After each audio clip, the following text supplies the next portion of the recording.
Hello tacticians! The update 1.20 is rolling in, so yay! More stuff to rant about, and there's a lot to rant about today.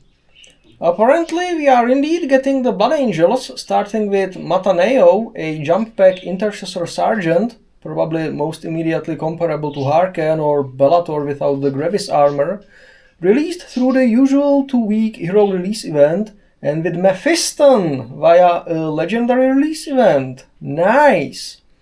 Having recently got the Battle Sector game, I am a little hyped for them and am really curious whether they will be more of a PvP or a PvE oriented faction.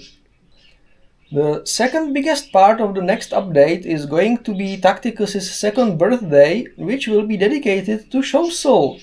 Good news to everyone missing him, we will get a few of his shards for free from missions and the event which shall not be named, and a lot of his shards for money.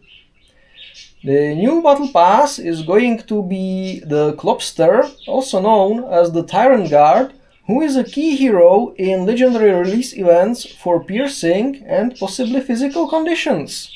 Good news to everyone missing him, we'll get a few of his shards for free from the pass and a lot of his shards for money.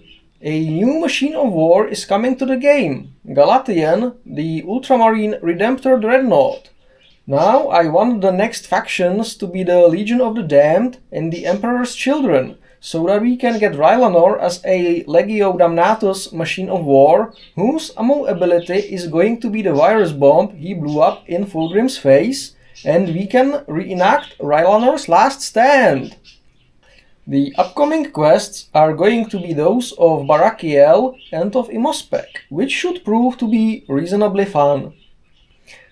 Oh, Snowprint is adding the epic rarity cap with the Infested Anniversary 3rd Arena. First, fuck off. Second, if this means the points needed to reach the final chest will be increased again, fuck off. That about covers the events. Now to some more changes.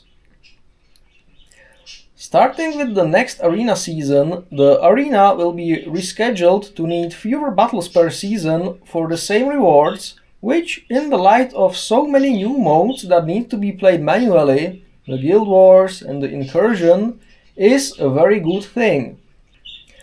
The life of all Guild Wars managing officers will be made easier by implementing a priority target zone function, which can mark a zone to be visibly targeted by all the guildies who don't read the guild chat. And all guildies who attack at least 5 times in a war round will be able to automatically re-enlist in the next war round, but will still need to attack 5 times in that round to re-enlist afterwards. Thank you, Snowprint. This time, unironically, that's a much welcome change. Now for some bad Guild War news. The Vox Station gives all the defense zones a buff that basically Malleus strikes on the defenders, the AIs, turns number 1, number 3 and number 5, giving the attacker 1 turn to move out of the strike zone. This, combined with the other buffs and crampiness of many of the Guild Wars maps, is going to make attacking even more unpleasant. And the troop garrisons are going to be replaced with landing pad, or pads, I'm not quite sure from the update notes, which give themselves, and I believe the surrounding zones as well, 2 jump pack intercessor summons on the 3rd defender's turn. This leads me to think that either Mataneo will work similarly to Bellator and summon a gang of his own somehow, or that the Blood Angels have more developed units and their campaign is coming soon. And I suspect that would be a campaign on Baal against the Tyranids, or both, why not? As far as the Guild War is concerned with this change, this may make attacking actually a little easier, because it gives the attacker 3 turns to deal with the defending heroes before free summons show up and ruin your day. And finally, Incursion stages with earned 3 skulls will be raidable, which is great news for everyone who needs to pick up that one skull they missed on the way through a tier. Next up, some balancing changes. The avatar of Kane and his sidekicks will have their HP reduced starting in the August the 13th raid season, which is a good thing. The avatar is the first boss that I legit think Snowprint designed to not merely be annoying, like the Rogel Dorn, but to be an outright unfightable pain in the butt. On the other hand, Mortarion was apparently whining about players being OP and cheesing him, and generally being a little sissy. So Nurgle made his armor less shreddable by killing his sidekicks, and his bad breath twice as devastating to summons, slightly reducing the effectivity of Ragnar and robot teams against Morty.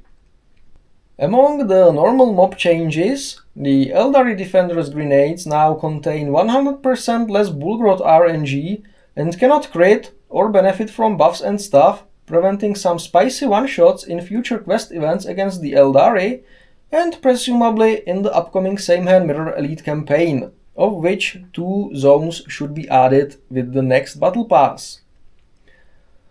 The Hero Release Event Mission 15 is going to need 150 uses of hero abilities rather than 150 uses of specific Grand Faction hero abilities, which is going to be convenient in that you can grind any upgrade you want while progressing this mission. Good change, Snowprint. And finally, in this segment, leveling our account by increasing your power level is going to, and I quote here, give us 3 Onslaught and 2 Salvage tickets. Now, unless we get them in the mail to be collected when we want, this means that the tickets are merely going to be reset to maximum, and you can easily lose some of the level up's value if you level up while having tickets or while being close to refilling one. Be mindful of that, tacticians. Next up, some upgrade locations in the campaigns will be shifted around to make room for the new Blood Angel specific upgrades, and I was too lazy to look up what exactly that's going to mean. Hopefully Snowprint didn't reduce notes of stuff that I will need quickly. And, as with every update, some bugs have been squashed. Most notably, Sibyl Divine's passive buff will now correctly last until the beginning of your next turn in 3 team modes, an error in counting turn/rounds that I didn't know about, and the Forge Fiend Machine of War's free ability will now work correctly against big units. Bosses. That's good.